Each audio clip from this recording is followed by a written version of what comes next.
Welcome to Brain Lags. Your mind might be capable of constructing the perfect lie, but your physical body is wired for truth. If you try to bury a terrible secret, your nervous system mounts an active resistance, forcing your muscles, your sweat glands, and your eyes to scream the facts, even if you never speak a single word.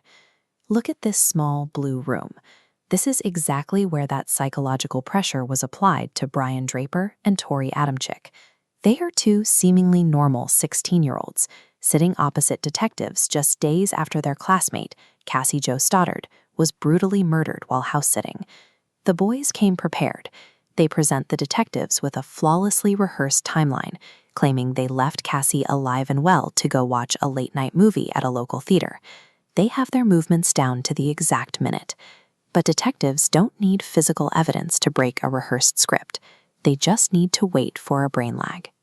They look for the tiny, involuntary physiological glitches that happen when a human mind attempts to rewrite reality in real time. When you recall a real event, your brain pulls from a rich network of sights, sounds, and textures. But when you invent a story from scratch, your cognitive load spikes. You must fabricate sensory details while simultaneously tracking lies to avoid contradicting yourself. This image shows the distinct visual aesthetic of the horror movie Pulse. Brian and Torey claimed they watched this exact film for 2 hours. Yet when pressed by interrogators, neither boy could describe a single plot point, name a character, or even describe the layout of the lobby. Their fabricated memory was found to be completely empty. Recognizing the collapse of his alibi, Brian panics. He deflects the pressure, claiming he was distracted by a girl named Heather sitting 2 seats away. When the brain runs out of facts, it invents new characters to fill the void. But when the detective asks which high school she went to, he immediately stammers and backtracks. Genuine memories hold up under scrutiny because the sensory data actually exists. Fabricated alibis are just hollow outlines, and under the intense cognitive load of a police interrogation, those outlines shatter. Once the theater story falls apart, the suspects pivot to a tactic called the lesser evil. When cornered, a liar will often willingly confess to a minor offense, hoping the interrogator will accept the smaller victory and stop digging. Brian and Torey abandon the movie theater entirely. They suddenly admit they were actually sneaking around a nearby neighborhood, testing door handles and burglarizing parked cars. They offer this up as the true reason they were acting suspiciously that night. But the detectives ask a simple question: what did you steal? Brian claims they found absolutely nothing. Torey, interviewed separately, tries to produce physical proof by claiming he stole a CD case. The trap snaps shut when his own mother, sitting right next to him in the interrogation room, points out that the CD case has been sitting in their family room for days. By retreating to this secondary, easily disproven lie, the boys handed the police exactly what they needed. The detectives now had confirmation that the suspects were actively defensive, terrified, and covering up a massive truth. This brings us to a phenomenon called incongruent body language.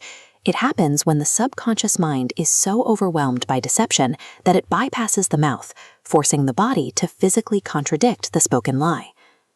The interrogation reaches its breaking point. The detectives stop playing along with the car burglary story. They lean in, look Brian in the eye, and ask him directly if he or Torey had anything to do with the murder of Cassie. Brian says the word no. He verbally denies having anything to do with the murder, and he denies that Torey was involved. But as the audio of his denial hangs in the room, he involuntarily shakes his head yes. He nods in the affirmative, twice. You can memorize an alibi all day long, but under extreme psychological pressure, the subconscious mind cannot simultaneously process a massive deception and suppress involuntary physical truths. The body overrides the script. The reality of their timeline is far darker than a movie or a burglary. They were never at the theater. They were hiding in the pitch-black basement of the house Cassie was sitting, wearing masks like this one, attempting to emulate their favorite slasher villains in real life. Look at the electrical breaker panel from that downstairs room. Investigators found Brian's fingerprints on this steel door, proving they stood here manipulating the power. Lurking by this panel, they made one final phone call at 10:48 p.m. to confirm Cassie was completely alone. Brian and Torey thought they were executing a flawless cinematic murder. They scripted out every detail in advance.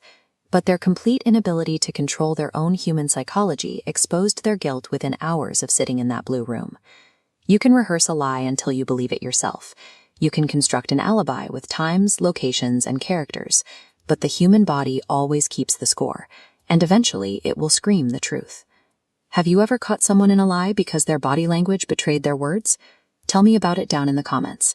Thanks for exploring the human mind with me.